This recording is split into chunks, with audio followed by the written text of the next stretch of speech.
India और पाकिस्तान का match start होने से पहले ही भाई हम मैच हार चुके हैं।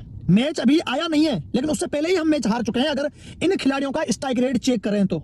ये पूरी की पूरी 3 टीमें बन जाए, इतनी बड़ी इन्होंने जैसे कहते हैं ना खेप तैयार की हुई है। तो ये जो रोस्टर है ना, ये बहुत बड़ा रोस्टर है, क्योंकि पाकिस्तान के पास तो साफ और सीधी सी बात है, हमारे पास इतने प्लेयर ही नहीं है कि हम इतनी ज्यादा कंफ्यूजन है। लेकिन कंफ्यूजन इंडिया में बहुत है भाई, ये भी कह रहे हैं ये भी आ रहा है, वो भी आ रहा है, फलां भी आ रहा है, ढिमका भी आ रहा है। लेकिन भाई मुझे तो लगता है कि इंडिया 2 टीमें भी बना सकते हैं। ऑल ऑनेस्टी इतना प्लेयर है और इतना क्वालिटी प्लेयर है कि T20 की दोनों टीमें बनाएं, इंडिया ए और इंडिया बी।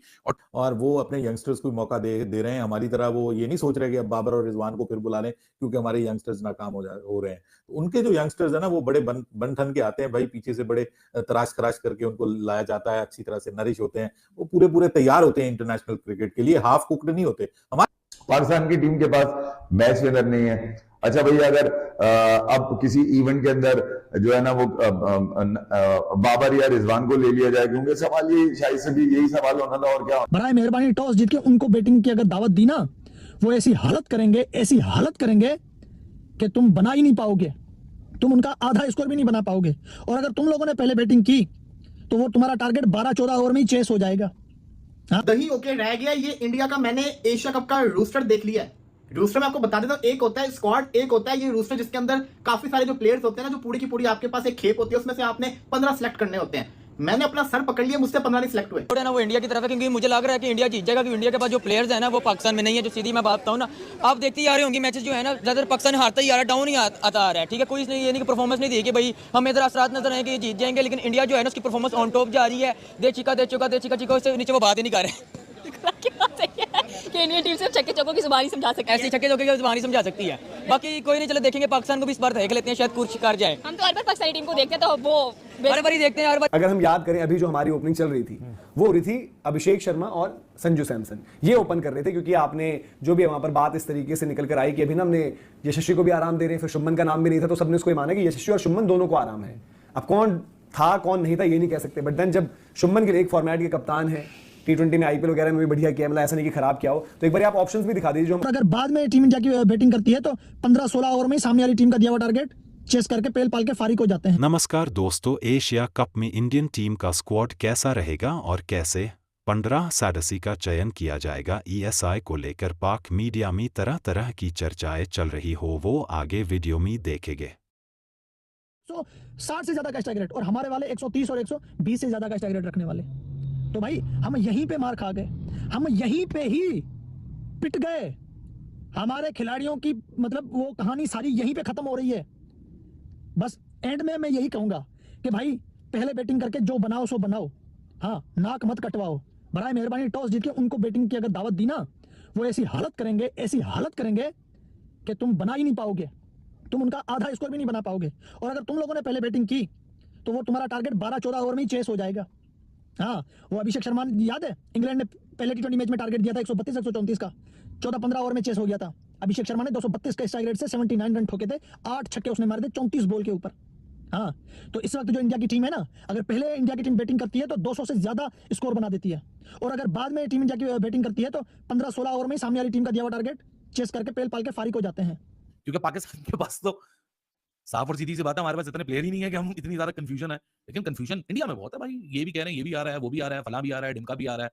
लेकिन भाई मुझे तो लगता है कि इंडिया 2 टीमें भी बना सकते हैं। ऑल ऑनेस्टी इतना प्लेयर है और इतना क्वालिटी प्लेयर है कि T20 की दोनों टीमें बनाएं, इंडिया ए और इंडिया बी। और trust me, most of the times India A और इंडिया बी ही फाइनल खेल रही होंगी, मुझे इसमें कोई दो राय नहीं है, इसमें कोई मुझे शक बात नहीं है कि अगर ऐसा हो जाए तो उसमें कोई मुख्तलिफ सिनेरियो होगा। यही मोस्ट ऑफ द टाइम्स मुझे लगता है सिनेरियो होगा कि इंडिया ए और इंडिया बी आराम से एक दूसरे के लिए आपस में भी खेलें तो उतनी ही कंपेटिटिव का मुकाबला आपको दे सकती हैं।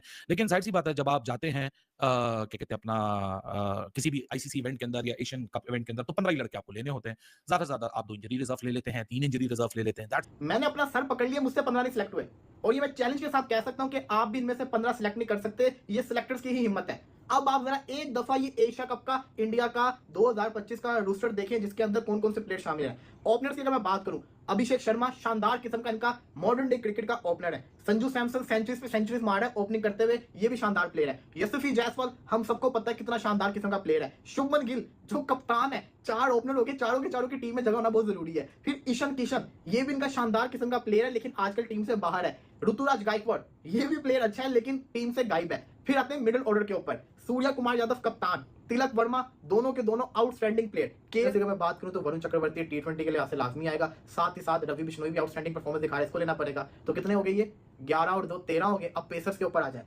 पेसर्स की अगर मैं बात करूं तो बुमराह को मैंने छोड़ सकते, चलो बुमराह एशिया कप के लिए अवेलेबल नहीं होता शायद, अर्शदीप सिंह लाजमी एक हो गया, फिर सिराज को लूंगा। सिराज जिसको कहते हैं ना जरूरी भी है, लेकिन सिराज को भी रोकना पड़ेगा क्योंकि यहाँ पे जिसको कहते हैं ना और भी ऑप्शन बड़े हैं। हर्षित राणा भी है T20 के लिए हाथ से, आकाशदीप भी है, तो मेरे ख्याल से मैं हर्षित राणा के साथ जाऊंगा क्योंकि 2 ये पेसर हो गए, साथ ही साथ एक आपका हार्दिक पांड्या हो गया, उन कंडीशंस के लिए हाथ से ये सूट करेगा। तो अब आप खुद सोचो मैंने किस किस प्लेयर को ड्रॉप किया है, मजबूरी के तौर पर ड्रॉप किया, लेकिन अभी मैं सेटिस्फाई नहीं हूँ इस स्क्वाड से। केएल राहुल को नहीं रखा, बुमराह को नहीं रखा, यशस्वी जायसवाल को नहीं रखा, कितने ही प्लेयर्स को मैंने नहीं रखा, सिराज को नहीं रखा, कुलदीप को नहीं रखा। ये पूरी की पूरी 3 टीमें बन जाए, इतनी बड़ी इन्होंने जैसा कहते हैं ना खेप तैयार की हुई है। तो ये जो रोस्टर है ना, ये बहुत बड़ा रोस्टर है। इंडिया का तो ऐसा स्क्वाड है कि मतलब कि बहुत तगड़ा मुकाबला है। मतलब कि जिस तरह से साई सुदर्शन ने IPL टॉप किया है, शुभमन गिल की प्लेइंग 11 में जगह नहीं बन रही, ऋषभ पंत टेस्ट का वाइस कप्तान जगह नहीं बन रही, और इंडियन मीडिया रिपोर्ट करे बुमराह को हम एशिया कप में रेस्ट देंगे। तो ये चल क्या रहा है बाबर भाई? मतलब कि इंडिया का T20 का स्क्वाड, आपको बहुत सारे लोगों का ये भी इल्जाम है ये टुल्ले शुल्ले हैं और ये दुबई में एक्सपोज हो जाएंगे। क्या लगता है आपको, क्या आइडियल स्क्वाड है और क्या हो सकता है? भाई उन्होंने अपने यंगस्टर्स के ऊपर रिलाई किया है, उन्होंने अपने सिस्टम के ऊपर रिलाई किया है और वो अपने यंगस्टर्स को मौका दे रहे हैं। हमारी तरह वो ये नहीं सोच रहे कि अब बाबर और रिजवान को फिर बुला लें क्योंकि हमारे यंगस्टर्स नाकाम हो रहे हैं। तो उनके जो यंगस्टर्स है ना वो बड़े बन ठन के आते हैं भाई, पीछे से बड़े तराश खराश करके उनको लाया जाता है, अच्छी तरह से नरिश होते हैं, वो पूरे तैयार होते हैं इंटरनेशनल क्रिकेट के लिए, हाफ कुक्ड नहीं होते। हमारे यंगस्टर्स जो होते हैं वो हाफ कुक्ड ही होते हैं, हम उनको ले आते हैं, बाद में किसी की पसली खराब हो जाती है, किसी की कमर में दर्द होना शुरू हो जाता है, किसी का कोई मसला बन जाता है। ये वाला मामला हमारे यहाँ है और बाद में पता चलता है कि यार ये बंदा तो सिर्फ टुल्ला है, इसकी कोई टेक्निक नहीं है, अच्छी बैटिंग नहीं कर सकता, स्पिनर्स को नहीं खेल सकता, कोई फास्ट बॉलर्स को नहीं खेल सकता। वो जो फास्ट बॉलर वाला है उनको नहीं खेल सकता, उसको नीचे ले आते हैं, जो स्पिनर को नहीं खेल सकता उसको ऊपर ले जाते हैं। ये कोई तरीका नहीं है। आपको अपने लिए अच्छे जो जिसको आप कहते हैं टेक्निकली बेस्ट प्लेयर्स को सिलेक्ट करने की जरूरत है, भले वो T20 हो, भले वो टेस्ट हो, ODI हो, टेक्निक तो आपकी दुरुस्त होनी चाहिए ना। टुल्ला कहीं भी जो है वो काबिल कबूल नहीं है। इंडिया में मैंने देखा है अभिषेक शर्मा क्या बल्लेबाज है यार, वो ठीक है, उसके अंदर वो एग्रेशन है, वो पावर